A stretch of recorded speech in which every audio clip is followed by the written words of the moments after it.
Welcome to LOA Today. Walt Thiessen and life coach David Bartkey here.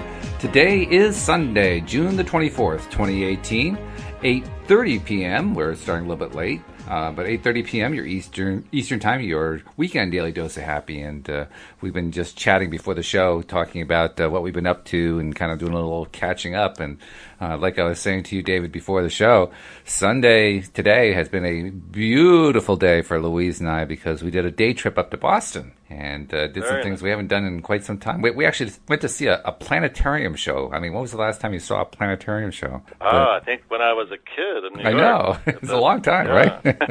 And they've come a long way. I mean, now they're using like CGI, computer graphics, and all that kind of stuff. So it's it's definitely. Did you feel like you were like flying around in space? Or? Oh yeah, they definitely give you the feel that you're flying in space rather. And actually, when the movie first started and you first start to move like that, it's a little disorienting. You feel like you're getting dizzy or something, but. Yeah, for me, I don't like that kind of thing, but I understand why it's cool to do it. But yeah, it is. Yeah, well, I had to look away for a little bit. Yeah, but that was good though. It worked out okay. And they try to imagine what planets are like based on the limited data that they have through the telescopes they use in space, including the Kepler telescope, which was launched into orbit in 2009, I believe. And they have literally been discovering thousands of planets, what they call exoplanets, meaning a planet outside the solar system, all throughout the near end of the galaxy. And at one point they described the fact that despite the fact they found all these exoplanets, the amount of space they have discovered so far is the equivalent of a thimbleful compared to the size of the Milky Way. Wow! Oh my God!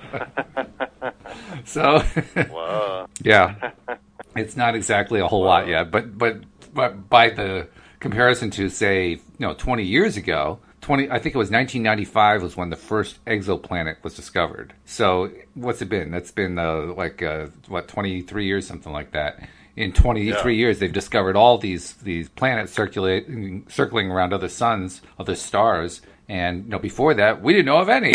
There were none as far as we were knowing.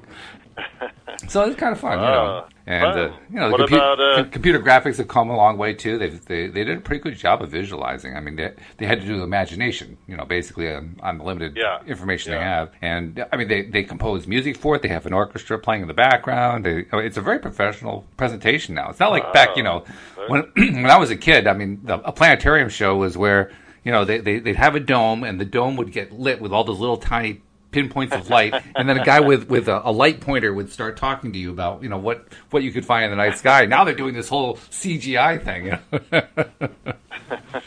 Quite a difference. Quite a difference.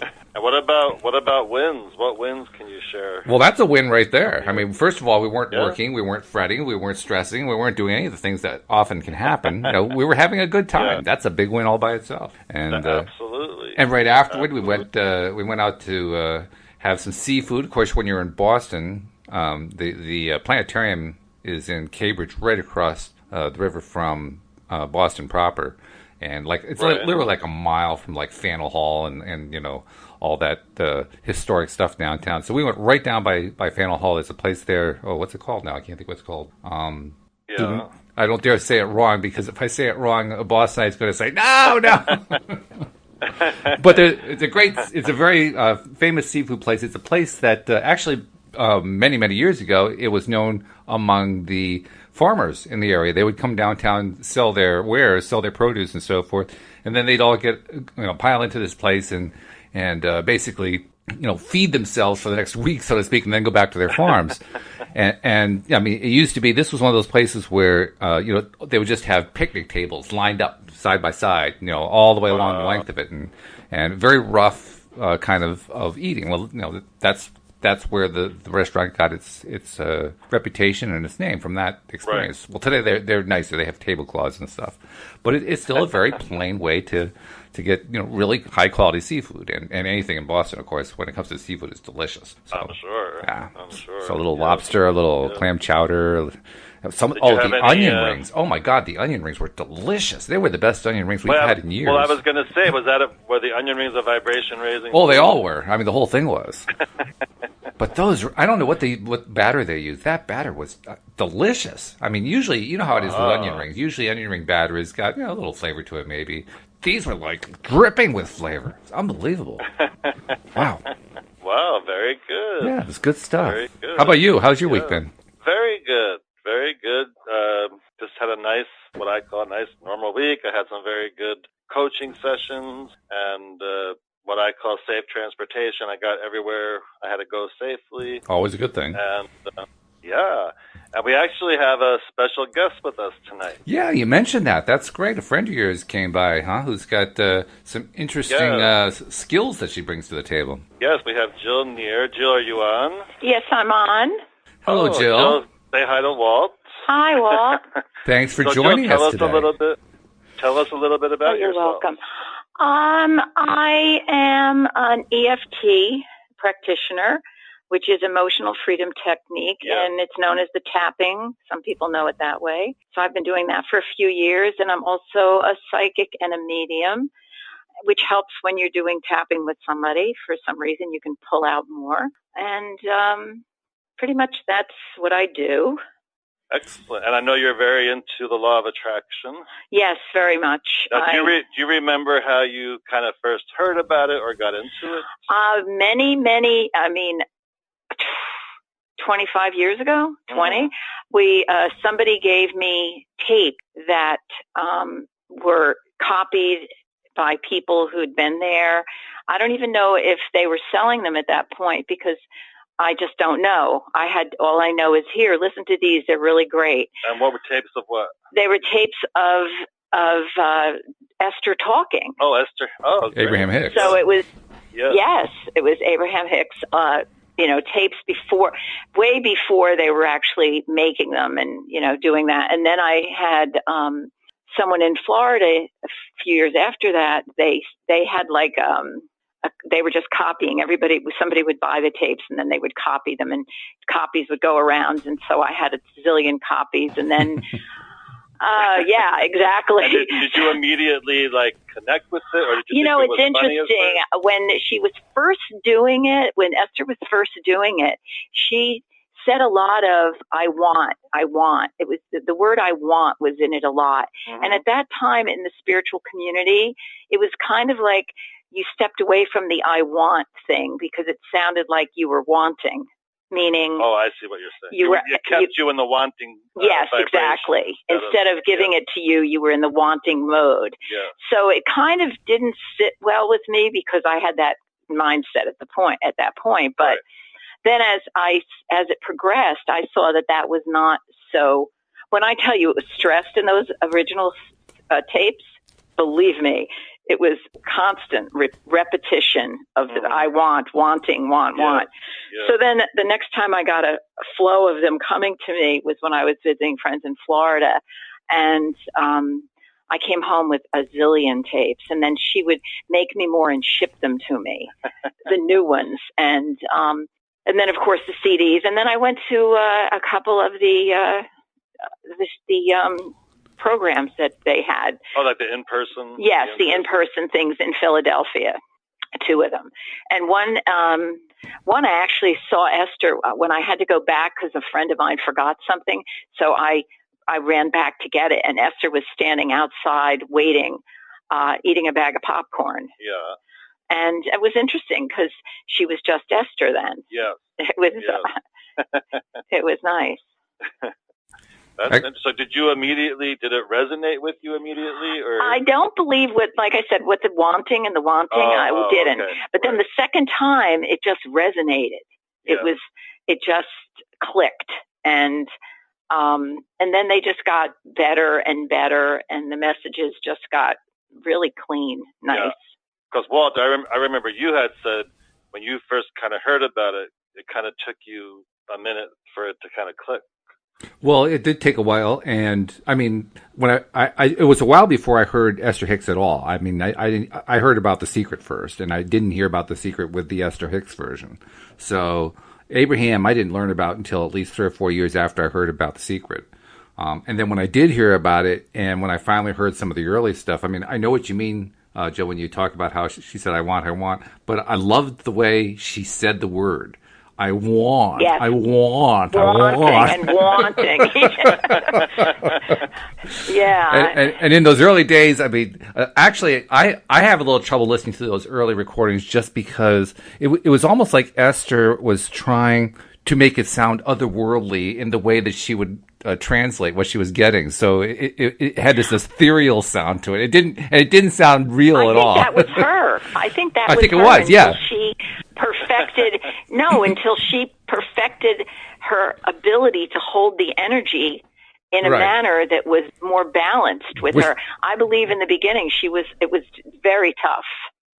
Yeah, I think it was a little bit forced, and it kind of comes through. I mean, now she's much more relaxed, and so it just feels very comfortable. But yeah, I had a little trouble listening to the first few years worth of stuff. In fact, I always did better when I just read the stuff. It's like, okay, I can handle it this way.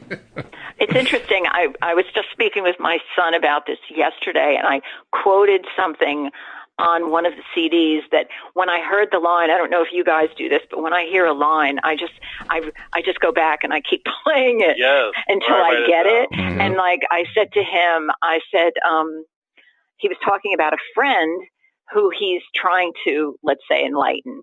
And he says, but he's just not getting it. He's just not getting it. And I said, he's like, I want to go and help. And I said, here's something I heard on the Abraham Hicks Law of Attraction CD years ago, and here's the lines. Esther said, if someone you know needs a hand up, reach down and pull them up. Never, never go down to help them up. Don't go down to their level. Yes.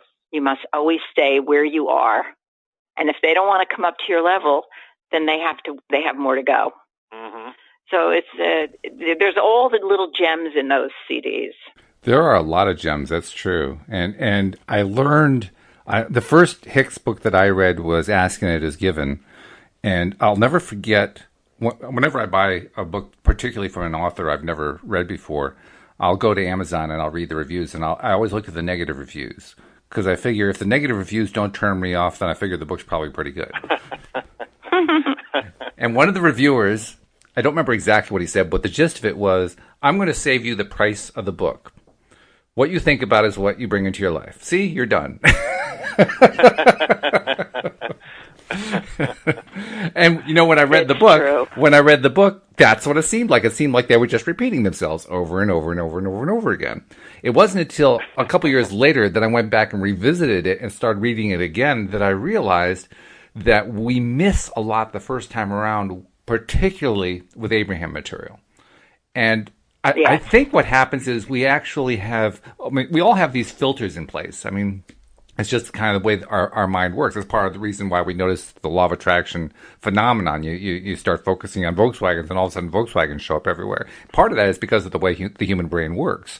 And I think what happens is if you read a new set of material and it kind of violates the filters you have set up, you don't see it. You don't see that stuff. It just you kind of block it out the first time around. So the second time around, it's like, was this stuff here before? I don't even remember this.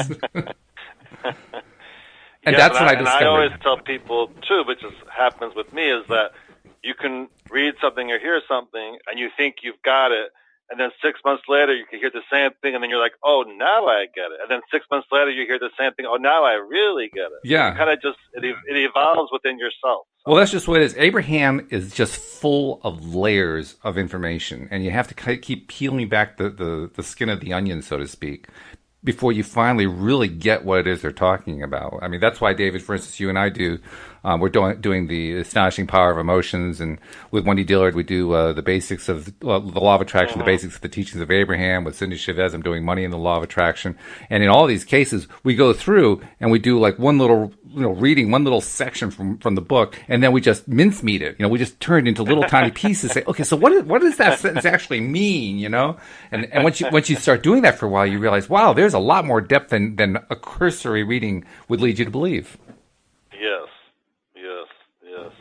So, Jill, is there a way that law of attraction ties into what you do? Like, when you give a reading or something, does it tie into it or not really? Or well, the thing is that once I believe you've enmeshed in that kind of thinking, it becomes a part of who you are. Mm-hmm. Mm. So yes, it's kind of, it's funny because this just popped in my head.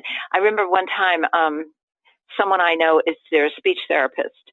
And so I said to them, I asked them a question about speech therapy, something about somebody I knew had something. And they said, do you want my personal and professional opinion? And I looked at them and I didn't say it because I didn't want to be rude, but I felt like saying, how do you divide that? Mm-hmm. Mm-hmm. How do you not be who you are and a professional answering a question? That doesn't make any sense to me. And that's how I look at doing EFT and working with people to change because really what EFT does is just change the channel of your thinking through tapping. So in a sense, if you bring in the law of attraction in with it, you can really change the way the road of their thoughts goes.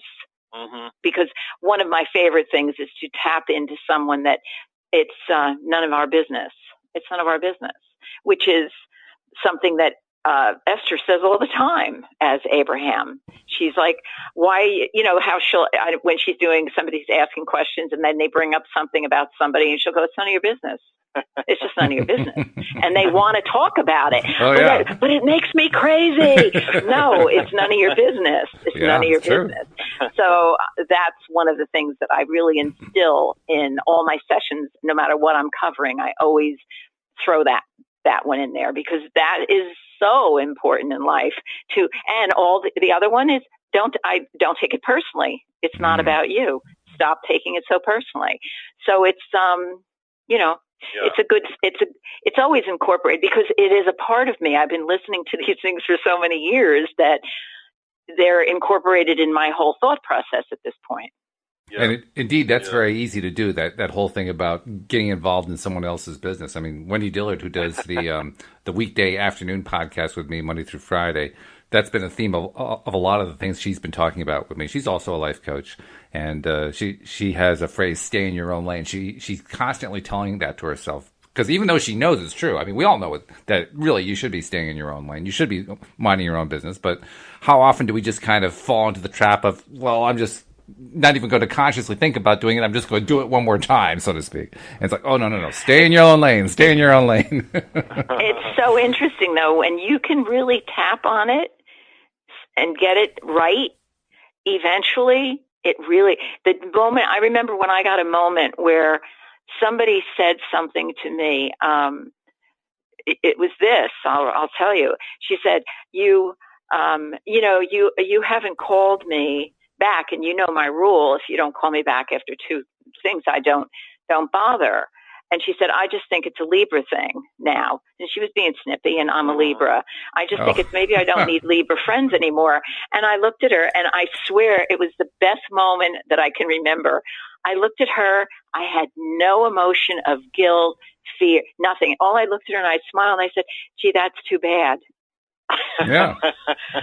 Because I didn't take it personally. Yeah, which is good. And it was none of my business what her feelings about it were. I didn't do it. Yeah. If you feel that and that's your law that you want after 2, go. Enjoy yourself. Don't ask me what was what. Because it's so easy to fall into that. Oh, it's really easy to fall into that. And you didn't, which is fabulous. What was she saying it for? She was saying it to plant it on me. Of course, she was trying to guilt you. Yeah, and I was like, but the sense of freedom that I felt was like, yes. Yeah. And it was great. It was really good. Now, do you guys find, like, a lot of times, like last night, for example, I woke up in the middle of the night and my mind was going on about something negative, and I had to coach myself out of it to get back into a better vibration. Like, do you guys find that you have to do that sometimes as well? For myself, I meditate. So what I have found is that the easiest way to go back to sleep after I've wrestled with my mind a bit, I go, oh, that's right. You know how to do this. And then I get calm and I clear my head the best I can, and I take 3 really nice deep breaths, release them slowly. And if it's not gone and I'm not peaceful, I do 3 more, and that's the process. And the next thing, I wake up later. And then what about, like, just in your waking state? Like, for some reason you catch yourself feeling like you're at a low vibration or you're thinking about something more negative. Like, do you have to, like, coach yourself out of that? I don't give it any energy at all to even waste that's just me. I just don't. If you start giving it energy to talk yourself out of it, there's no reason to go in it deeper to talk yourself out of it. From me, I just back out of it. I just back out. Well, what's your technique of backing out? Just like a conscious backing out, being quiet, stilling my mind as best I can, and then doing the deep breathing, and then going back to sleep again. Because you do sometimes, you don't realize it, but perhaps a noise jolted you out of your sleep.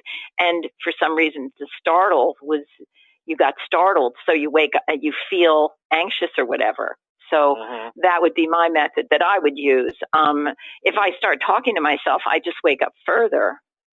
Right. That's true. That's true. I mean, it's interesting because I've heard Esther, when she's channeling Abraham, she'll say when you go to sleep at a high vibration, you'll wake up at a high vibration. And for me, I don't find that always true. I mean, I wish it was, because when I go to sleep, I always make sure I go to sleep at a high vibration. I recall the wins I had during the day, and I think about things I'm thankful for and things that I want. And sometimes I don't wake up at a high vibration. I wonder why that is. Well, I don't know. I'll try addressing that myself just for a second, because I've had that same experience. And what I have found for myself, I'm not saying this is you, it may not be, but for myself, I've noticed that on those occasions where I got myself to a high vibration, went to sleep, and woke up the next morning not feeling high vibration, if I really honestly look back, I recognize that despite the fact that I was working to get myself into a high vibration, there was this little niggly thing, this negative thing that I just wasn't letting go of. And I think what I ended up doing was kind of mixing my message to myself as well as to the universe as I'm going to sleep. So, of course, I got a mixed result when I woke up. See, I always remember her. I like the one where there's a name for it, too, where you set your mind for tomorrow instead of... Yes, when you segment intent. Yes, your segment intent. So if you do that before you go to sleep, instead of trying to get in a good mood, you're going to get in a good mood if you have your set with, I'm going to, in other words, you set your mind already, then I'm going to be in a good mood tomorrow because of this and why it's the way to go. And we'll see, I incorporate tapping with it too, so that it really hits home. But, it's the easier way to go, I think, if you just go into setting what tomorrow is going to be a great day and I'm going to have all energy and all that. I think it's easier than getting in a good mood before you go to sleep. Now, with the tapping, like, why would someone want tapping? Like, what does it do? What tapping does is that we're energy. That's Einstein. We're all energy. So, for an example, with if you have if I do a talk about it, my question always is to someone, if you can think of something that happened many years ago, and you think about it today, and you still can get that jolt of annoyance, anger, hurt, sadness, whatever the feeling is, if you can still get it, then it was a jolt to your system, your energy system. So it was kind of like an emotional punch in your gut, for instance, that you just it doesn't go away. So you need to tap it out. And what you do is you go in there and you discuss what that issue was. So I was just finishing school, and we were planning to get married, and he just took off with somebody and jolted me. So the memory of that is maybe hampering you getting in other relationships or whatever. So, or you get fired from a job and you never can get that feeling gone. And then you always feel fearful you're going to get fired, that kind of thing. So if you can address that and tap on it, you release the energy that's blocking you. And you always remember it, but it's sort of vague. It's like it's like you saw a movie, The Gone with the Wind, or whatever movie you saw, and you remember the movie, but you don't really remember it with any kind of feeling. Oh, I see. So before the tapping, somehow it would have affected the person in a negative way. Well, they could still get angry if they were angry at their ex-husband or their ex-boss or whatever. Then they're gonna, if they remember the situation, they're gonna bring the anger comes back. Well, then you still had a charge, and if you still have a charge, then you need to release it, because it's inhibiting your life, and it's kind of like there's the law of attraction stepping right in. In other words, I believe spiritually, all of these things are pieces of what we need to have a better life. Mm-hmm.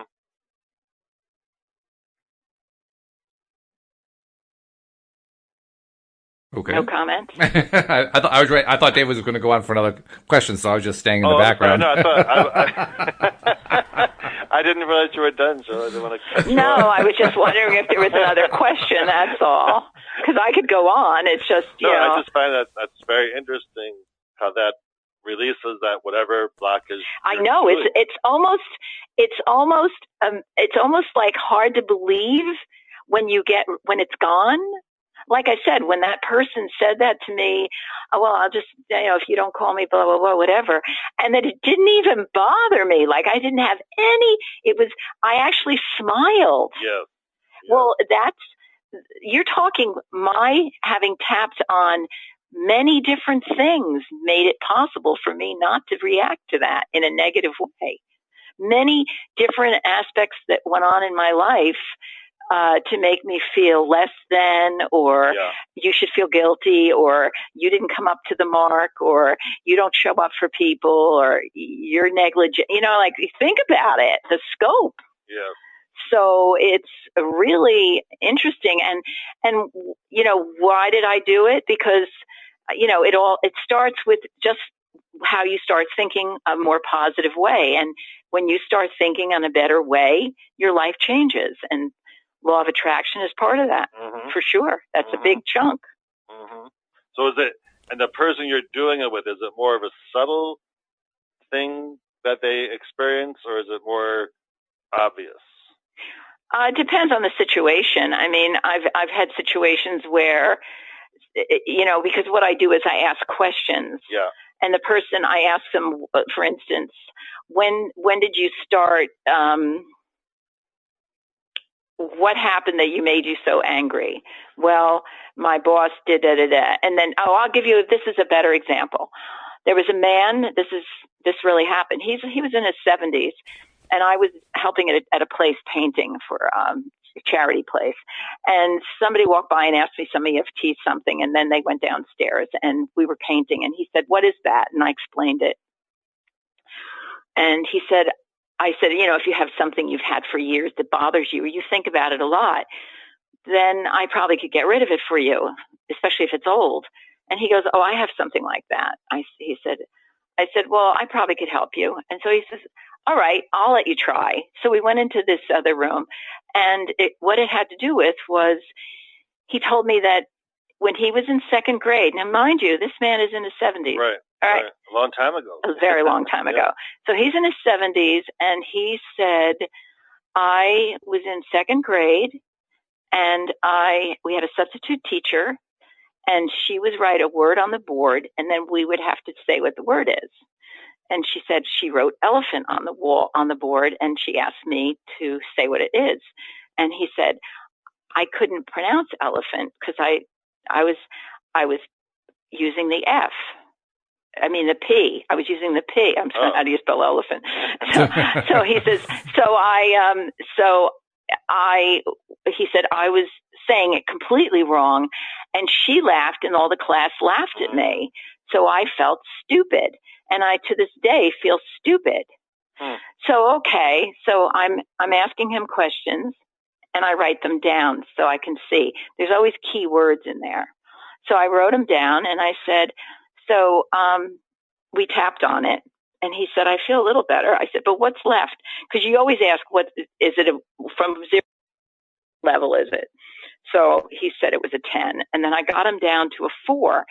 And from my experience, with lots of people. When I hit a 4 and they can't go, it's generally a family situation. So I started asking questions, and it came out that his older brother always got great grades, and he was always raved about at home, and he wasn't. Wow. So what the real issue was... So it wasn't the elephant. Exactly. It wasn't the word. It wasn't the elephant. It wasn't the second grade. It wasn't the substitute teacher. It was his parents and his brother. Wow. So we tapped on that. He was crying that it cleared. Amazing. And I see him occasionally, but he doesn't say it anymore. But he used to go, it never came back. Wow. He said, it doesn't bother me anymore. So a lot of times the obvious thing isn't the reason. Right. It's like I have insomnia. So you don't tap on insomnia because insomnia is depression or anxiety. That's what causes your insomnia. So you need to find out whether it's anxiety or if it's depression. And I think depression is thinking about the past and anxiety is worrying about the future. So you need to see which one zeroes in on it, on why they're not sleeping and what's causing which one it is. And then you have to do a little bit of mining, I call it, and excavating. And then you find out where the issue really is coming from. And then you pull it out and tap it out. Wow, amazing. That's wonderful. Wow. Well, I think that's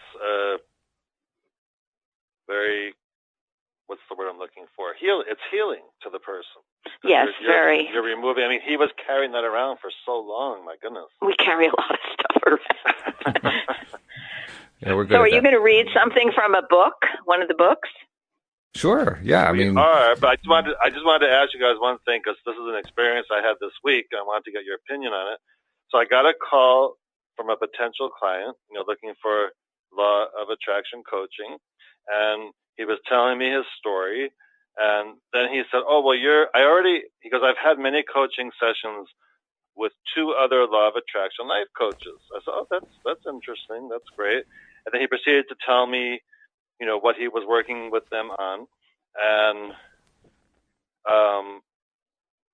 the point is, I asked him, well, what is the law of attraction? Because I figured, well, if and he was bragging that these 2 coaches were very well known and very popular or whatever. I said, that's great. So I said, well, what is the law of attraction? Because I figured, well, if he's worked with these great coaches, he would at least know that. And he could not tell me. I was like very surprised. And then the issue he was working with them on, he didn't get results because the issue was something that, it involved wanting to attract a particular person back into his life and all that kind of thing. And, of course, we can only control our thoughts and our vibration. And it was just it left me very confused because how are these people being law of attraction life coaches if they're not doing their job correctly? How does that happen? Can anyone say they're a law of attraction life coach? Oh, sure. Yeah. I mean, anybody, there's no, at least here in the U.S., there's no legislation that says you have to, get a license or whatever to be a life coach. I mean, there are some people who call for that. I personally don't think it's a really smart idea, but yeah, I mean, you see it on Facebook. I mean, I spend quite a bit of time. But I was just wow, you have to be so careful. People have to be so careful that, and he was saying that these 2 were very well known. I mean, when he said their names, I've never heard of them, but that doesn't mean anything really. So I was just very surprised, wow, that there's, a lot of people out there, I guess, who are getting coached by people who don't know what they're doing. Well, I mean, like I said, I see this on Facebook all the time. There's a group there that I participate in quite a bit, and there's a lot of good advice that gets passed around, and there's a lot of advice that I just kind of roll my eyes and say, you got to be kidding.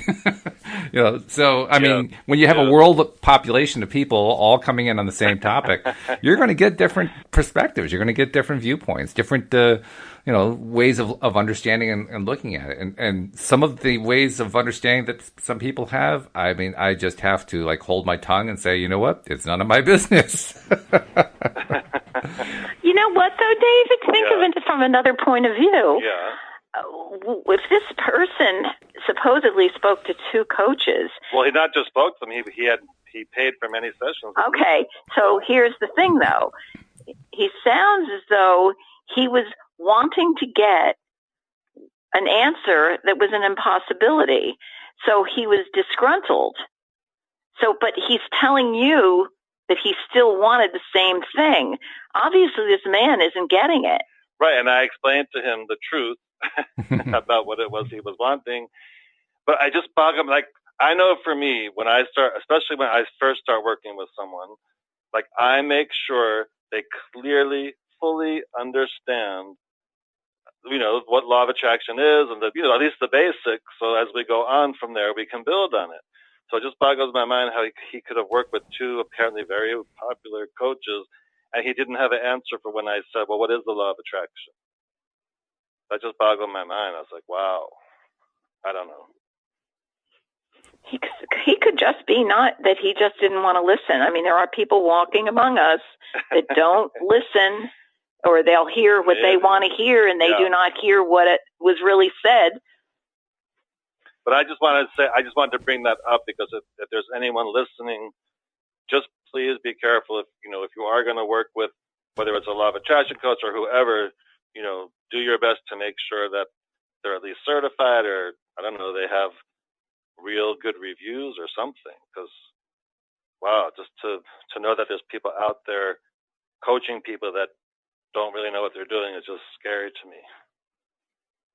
Well, I wouldn't recommend being scared by it. I don't think that's going to be the right thing to attract. Well, just for the people that are being coached by these other people, I'm like, wow. You know what? We attract everything into our lives, right? I mean, that's what we understand about how the law of attraction works. Everything that comes into our lives, we attracted. Well, they attracted it. And there's really, it's very important, I think, to take the concept of morality out of the law of attraction. Because the law of attraction is like the law of gravity, right? I mean, there's no morality about the law of gravity. Oh, my goodness, that person fell to the ground. That immoral law of gravity again. It just, I mean, the concept just doesn't even work. So same thing with law of attraction. I think it's important to take the morality out of it and recognize different people are going to attract for different reasons. They're going to attract different stuff that you and I might roll our eyes at. I know I often roll my eyes at stuff. But you know what? They attracted it. They attracted it for a reason. There was something that they thought they were going to get out of it. And when it gets to the point where it just isn't working for them anymore, or it isn't, resolving whatever it is they're trying to resolve, then they will have gotten at least something that they were looking for, some piece of information, and it will lead them to the next step. I like to look at anything that people attract the way Mike Dooley likes to look at it. He looks at it from the perspective of like a GPS. Right? If you have, if you're in your car and you have the GPS and you want to go from point A to point B, and you start driving and you end up driving in the opposite direction, what does the GPS do? It tries to make you turn around to go the other direction. Well, that's what the law of attraction tries to do. I mean, if you aren't getting the results that you're looking for with whatever it is you're focusing on, then the combination of your inner being and the law of attraction force the two combine together to point you in the right direction. All you really have to do is just listen to your own internal signals. So, I don't worry too much about people who are getting bad advice, because if it doesn't work for them, they're going to go somewhere else. Yes. Well, I mean, fortunately, he must have realized, because he's not working with them anymore. And he was like, oh, I got so much more out of your free session than I did all those other sessions. Which is great. There you go. And, and he is signing up for coaching. Hooray. I'm happy about. Yeah. But I know what you're saying too. Like, I'm not going to overly focus on it. No. Because I don't want to. You certainly don't want to attract more of it. I don't want to be in that vibration. That's right. Yeah. And if other people do, well, then you get more clients. So you're okay. Good. So in the book, we're reading The Astonishing Power of Emotions. We're actually on example 13. Yeah, we're in part 2. Yes, I cannot find a mate. That's the example we're going to read a little bit tonight as time allows. Are you a reader tonight? Walt? Yeah, go ahead. Yeah, I'll do some reading. Yeah. All right, so example 13, if anyone's reading along in the book, it's page 125, and it's titled, I Cannot Find a Mate. Example. I've been ready to settle down in a relationship for a long time, but I can't find the right girl. In fact, I've dated many people who want me to commit to them, but I don't feel that way about them. Now, I'm almost afraid to date anyone because I can't find anyone who really pleases me, and I don't want to hurt their feelings by rejecting them. It was easier when I wasn't looking for anything serious, but now I don't know what to do. if I don't date, I'm not likely to find someone, but dating isn't working out well at all for me either. So that's this person's dilemma. Okay. So Abraham... And then, go ahead. No, you want to read it? Go ahead. No, go for it. Oh, all right. Well, Abraham is going to address this question, and Abraham says, when you really want something, and you are looking at something that opposes it, you always feel negative emotions. When you really want something and you believe you cannot achieve it, you also feel negative emotions. But if you do not really care about something, and you are offering thoughts contradictory to it, you do not mind that so much. In other words, if someone you did not know were to call you on the phone and explain that this would be the last time that they would ever call you, you would feel no negative emotion. Funny how that works. That was a little confusing, but well, yeah, I mean, it's a little bit wordy, but yeah, if somebody calls me who I don't know and says, I'll never call you again, I say, okay. There's not a whole lot of emotional attachment there. Yeah, like when Jill answered that person without any attachment, same thing. Right, sure. So when your desire for something is strong, your feelings around it are strong, and when you're focused upon thoughts that have you flowing downstream toward your desire, you have strong, good-feeling emotions. But when you are focused upon thoughts that have you pointed upstream and away from your desire, you have strong, bad-feeling emotions. Your desire for a significant long-term relationship has, over time, become very strong. And that is a good thing. And in your positive expectation of things working out for you, circumstances and events will occur that will bring your perfect mate right to you. But what goes wrong with so many people who are now in the position of really wanting their mate to show up is that they try to force the creation of the relationship by fixating on someone and trying to make this individual that perfect mate. Then, as they see evidence of things not going well, they lose their downstream direction and things get worse and worse. And I just want to stop there and say, I see that on Facebook every day. I mean, there is always... People want to attract a particular person. A particular person, and they got to use the law of attraction to make that the person the perfect mate. They'll usually defend it by saying, well, I know he's the perfect mate. And then they'll spend the next 15 minutes talking about all the things that's wrong with him. I mean, every single day you can find another person posting the same thing. I think they just actually change names each time because it sounds like it's the same post over and over again. But, oh my goodness, that happens so often. Yes, I've gotten calls. People want to use the law of attraction to attract a particular person. Mm-hmm. And it's like, it can get very tricky with that. Well, it also gets interesting because everybody else who's reading the post is coming at it much more objectively, and usually all the responses are along the lines of, why do you even want to bother with him? Right, if they're not interested in you, why? Anyway, so continuing what Abraham has to say, if you could establish a less serious and more playful approach to your relationships, not trying to make each of them the one I am looking for, but instead saying that this is someone with whom I'm having the pleasure of sharing a meal, or someone with whom I am enjoying a conversation, or someone I'm having a good time with today. Then you wouldn't use this moment in time as your excuse to defy your own intentions and desires, and the universe would more easily and quickly provide the rendezvous you are looking for. And then in italics it says, when you trust the laws of the universe and the fluid, life-giving, productive stream of life, you will find everything you are looking for.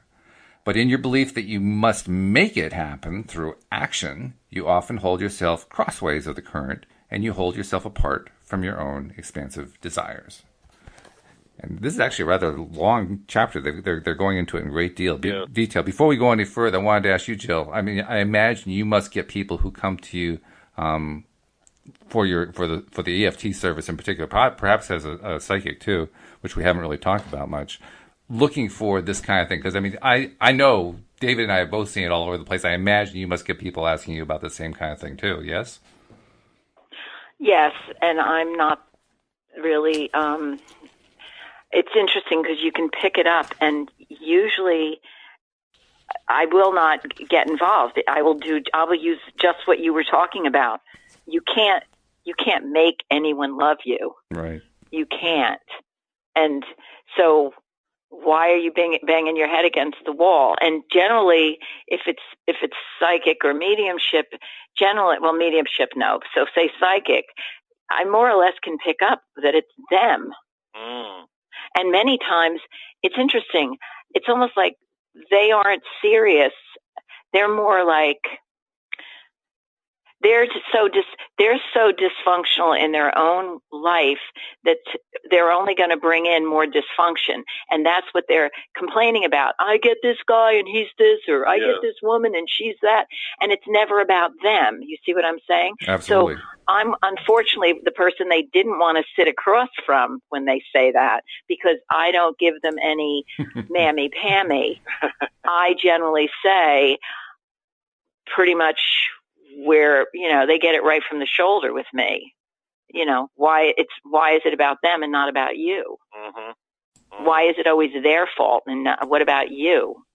I do it in a way that, hopefully they'll see, but, these are the people who need coaching from David because they're going about it backwards. And my father had a better way of saying it, if you know what I mean, but they're going about it in a way that's like not producing what they want. Of course, you're not going to get it. And as far as EFT, most people they're not going to come for that. They're going to come because their heart's broken and they want to clear it, not because they're looking. But generally, it's the same thing. You have to clear your energy field to bring in what you want. It's not opposites attract. That's baloney. It's like draws like. And if you're a crazy maker or toxic, you're going to draw crazy makers and toxic. And that's the facts. Now, what about when you give someone a psychic reading and they want to know, like, when am I going to meet Mr. or Mrs. Right? Like, generally, you go there with people. Generally, if I don't sense it, I generally don't pick up that kind of information for some reason. One time I did. Oh, that's interesting. And I was pretty excited myself, actually, because I usually don't pick it up. So I told her that, get back to me at some point. I'd like to know if you did it. I told her 3 months. I felt she might meet someone. I have picked up. I told another friend one time that she had asked me directly, and I sat there quietly and I said, I think you're going to, I gave her a detailed idea of who she was going to meet and his personality. But that was, again, she'd been working to get clear for a couple of years. And she kept asking because she wanted a relationship. And I would always go, I don't see anything. No, I don't think that'll work out. I'm not the person you want to ask that. But I did in the end, I actually said, he's going to be this. And it turns out that she's been with him now for 6 or 7 years. I did not draw him to her. She drew him. But you did pick I did pick him up coming, yes. But I didn't, she drew him in. Now, Jill, I have a question that's kind of off this topic, but a lot of times I do holistic expos, and a lot of times at these expos there are different psychics, and some are gypsies and some are not. How can someone tell if someone is a quote good psychic, or is there a way to tell or not? Well, there's a book out there called it's on Amazon. It's something about how to get a good reading, and it's a little. The download is 99 cents for an ebook, and in there is the basic rules that you could go by to keep you safe to find what you want, and what to look for and what not to look for, and what to expect and what not to expect. And so that's a good one. I would say it's how do you find a good, anybody who's a quick one, anybody who's bringing in past lives, there's no evidence. Right. Anyone who says there's angels watching over you, there's no evidence. Anybody who tells you that a friend of yours is wishing you ill, Oh. That's again, how do you know? How do you prove it? Anybody, of course, I would hope this doesn't still go on.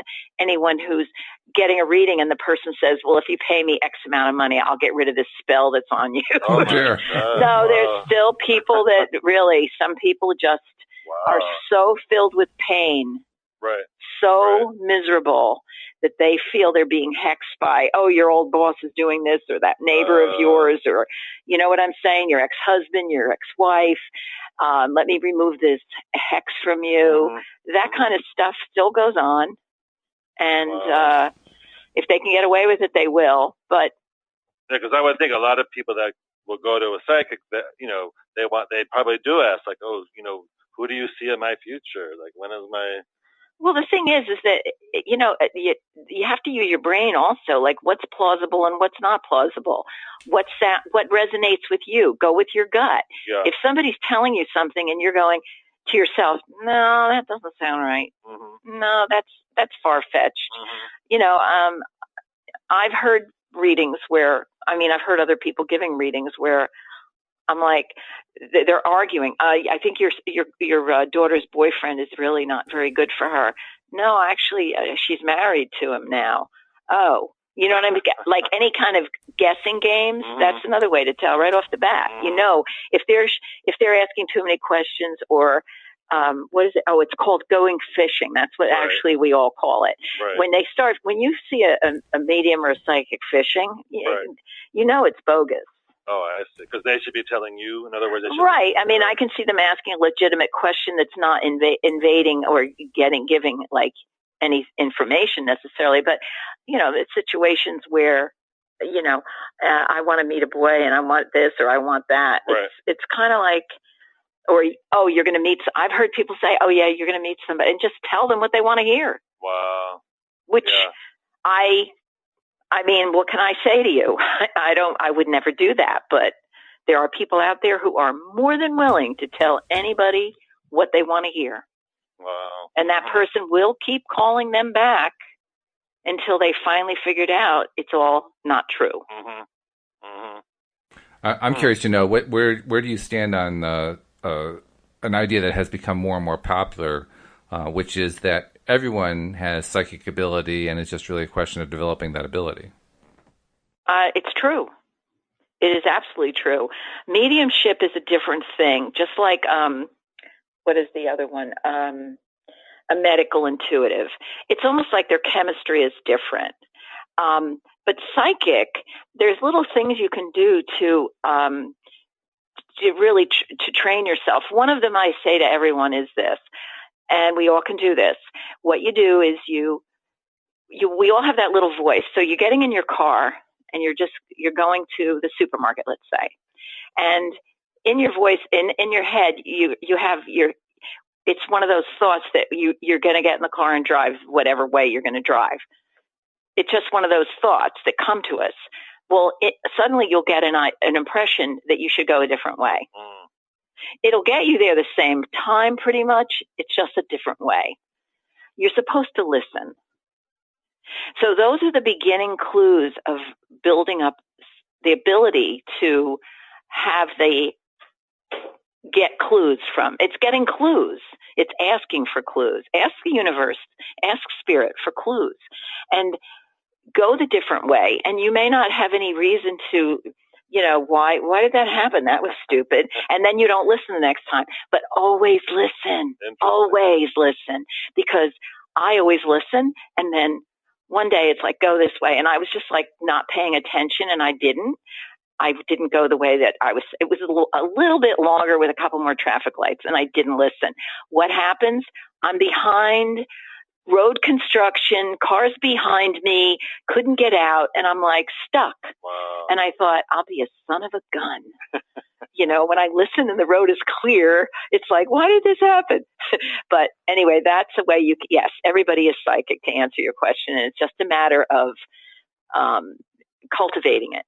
Abraham talks about hearing and listening to your inner being. Is there a difference between being psychic and listening to your inner being? When you start really listening to your inner being, I believe that is the first step you have to take, because now you're communicating with that higher vibration of yourself.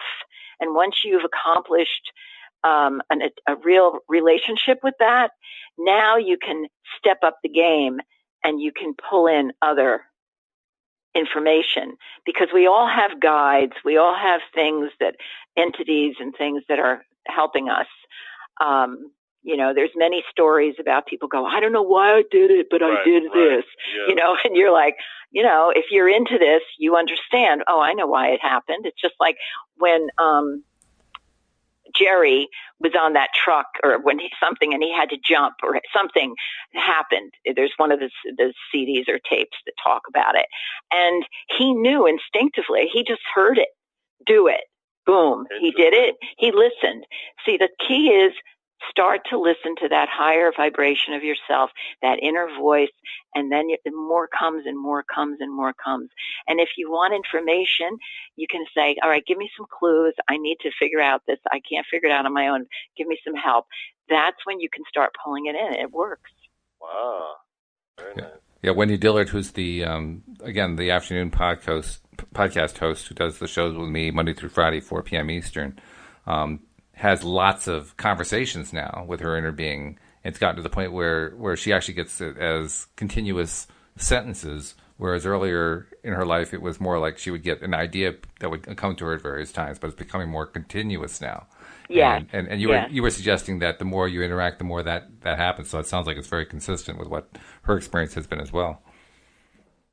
Right. And then the higher you build that vibration, and if you could bring yourself to meditate, and then of course the way to really develop it, the way that goes the best, this is what I did, 4.5 years of sitting in circle, it's called.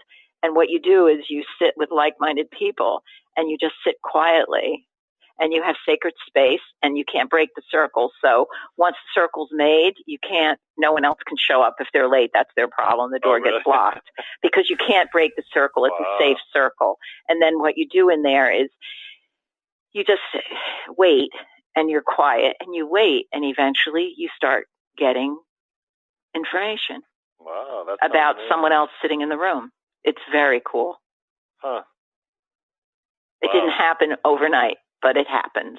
If everybody could do that, that's how you develop your psychic ability. And then, of course, if you have the mediumship ability, you'll start bringing, someone's brother will come who died, or father, or whoever.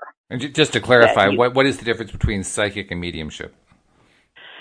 Psychic is more, it passes through you. So the information comes through you. So, and when I was being trained, it was interesting because they always say, give what you get. Do not put your twist on it. Always give what you get. And I've sat with mediums and psychics who put their own twist on it, their own viewpoint, which it's just their viewpoint, But in mediumship, it's coming from outside.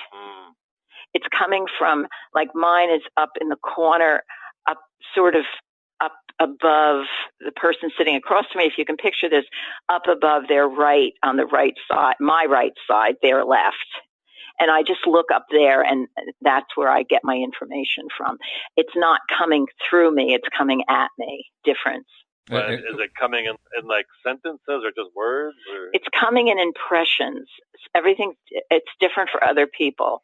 For me, it's an impression. Sometimes I can hear it. Sometimes I can actually feel the energy. I pick up the essence of who they are. If, I can pick up if they were I can describe who they are, their personality to the person sitting there, because I pick up the essence of who they are with their, if they were an angry person, if they were a loving person, if they were kind, if they were caring, if they were, whatever. So mediumship is always about communicating with someone who's passed on. Yes. Okay. Now we're almost at time, believe it or not. So Jill, is there any way if someone wanted to contact you, they could? Sure. It's Jill Neer at earthlink.net. Jill, how do you spell Neer? Kneer. Excellent. At earthlink.net. And my phone number is 973-625-4222. All right. Well, thank you so much for joining us tonight, Jill. And thank you for having me. It was very nice. We're glad to have you, and we'll see you all next time here on LOA Today. Goodbye, everybody. Bye.